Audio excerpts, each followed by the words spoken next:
go like that. So this is more of that room, which I'm just going to call bedroom. Oh, I think this is the one time we repeated a location.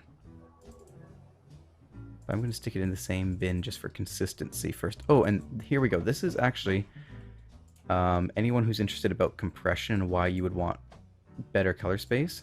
This is exactly why you want better color space. In here, I can promise you from being there and filming, this is not, this green, this red, this blue is actually not part of the costume. That is a color, a chroma artifact.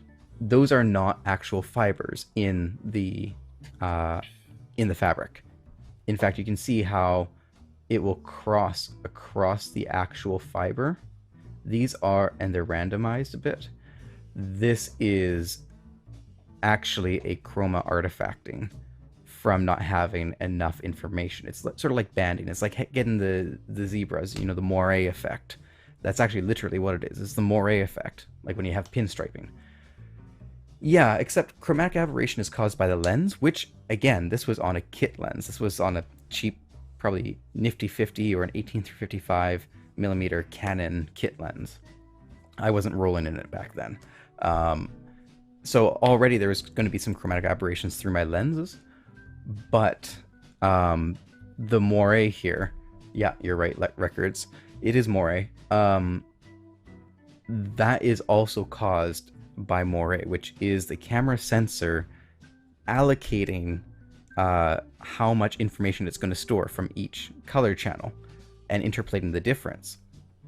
But when the detail is this fine, you get Moire. That's literally why it happens, is it's trying to compress something that's too fine to be compressed nicely.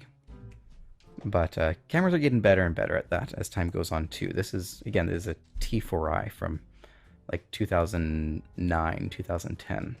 So, you know, 10, 11-year-old camera, or 11 or 12-year-old camera. Anyway, so this is a example of why I think either I didn't know better, or it was so orange in this room that I couldn't do better, because there's only so far that cameras will adjust their white balance for you. But to sort of tear into this a little, actually I need to actually load it into my timeline. Actually, let's do this in Resolve. I'm more familiar with color in Resolve. Just an untitled project, and we'll load in, let's grab this file here, Freeline Explorer.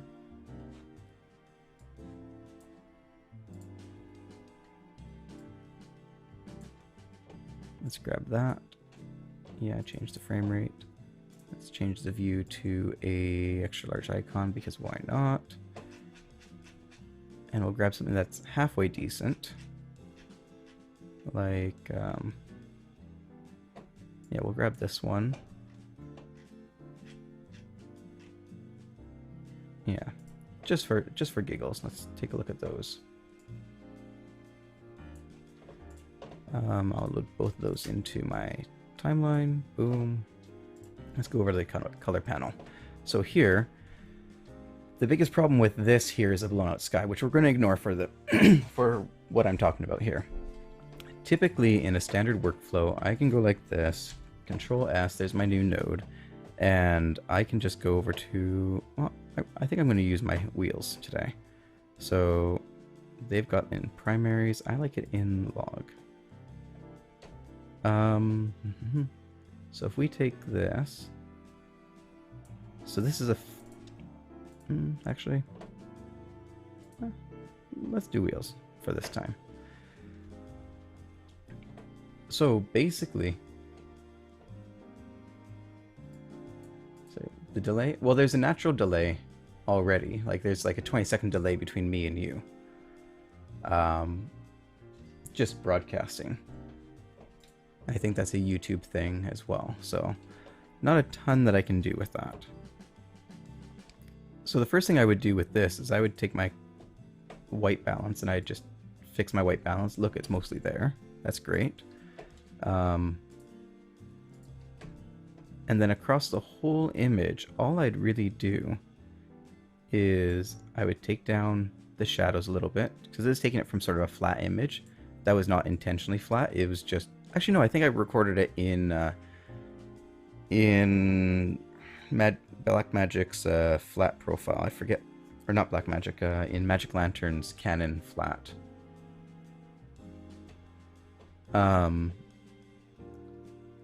But so to correct that, to bring it to a Rec 709, I'd mainly be doing a little bit of this.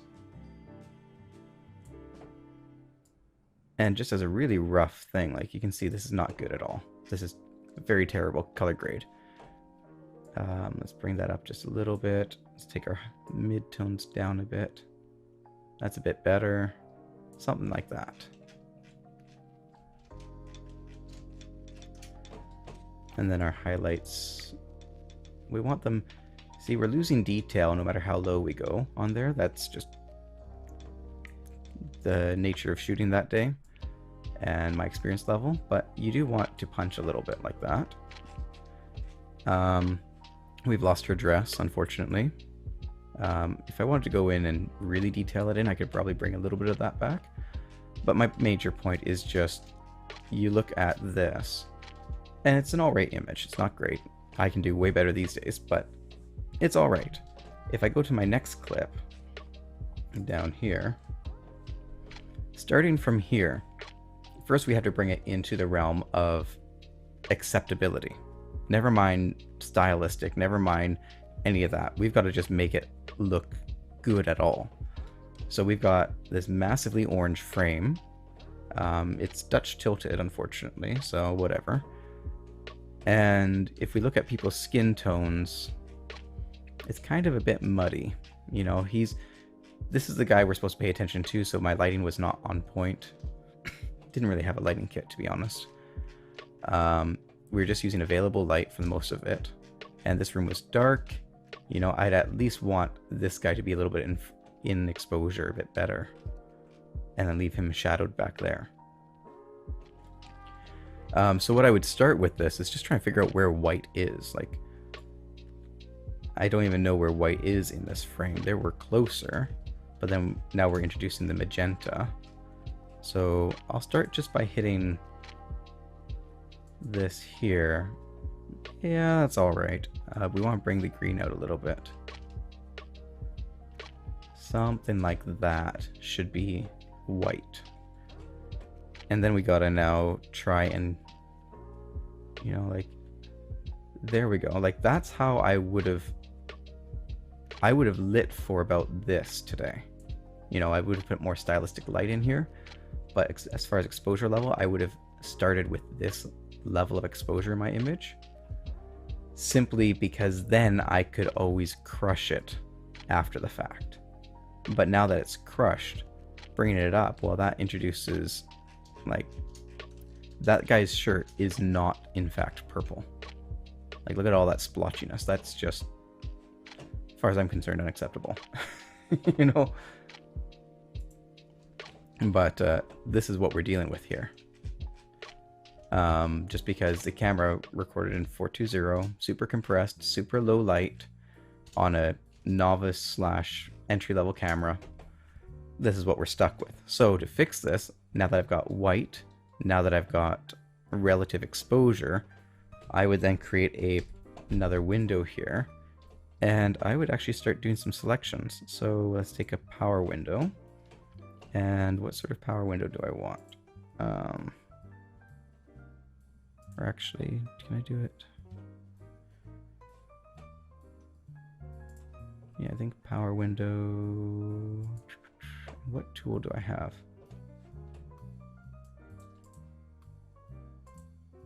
Oh, I know what I'm doing wrong. Okay, it's been a long time since I used this. Here we go. So I would like to take, I think I'd like to do a gradient this way. And you can see here in my nodes here. So color and resolve is all based off of nodes, not layers, which is handy because you can have multiple overlapping nodes which can affect each other in whichever order you want, not in whichever order is on top. So for instance here, what I would do is I would take that and I would do a little something like that to about there. And then we go back to our color wheels, and what I would actually do, let's decrease the black point a little bit. Maybe we'll do it through a gentle curve. And this is super scrappy right now, but we're not going to keep this result anyways. And, you know, I do something like that, and can I feather it? Softness inside. Yeah, and I do a little feather like that.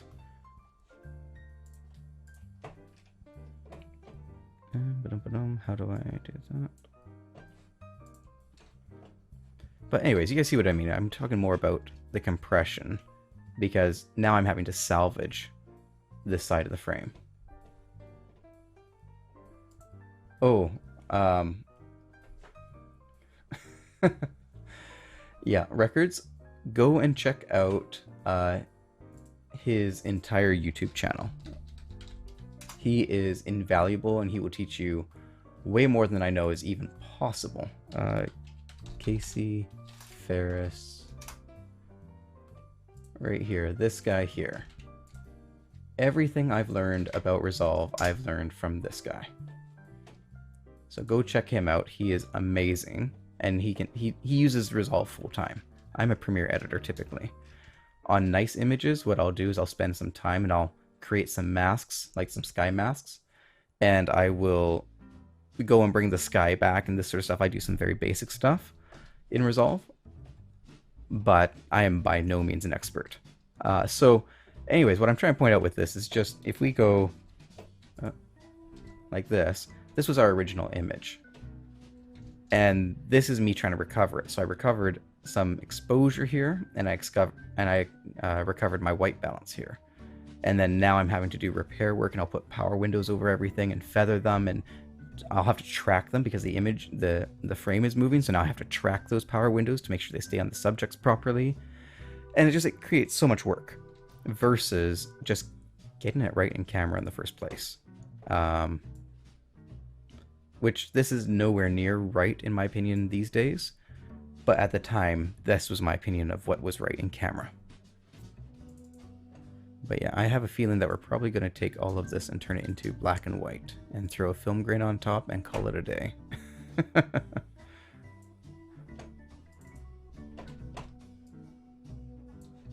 Okay, that's a bunch of goofs in there. Actually, that's in the office, but I think that's junk. That's just BTS. Go through all this.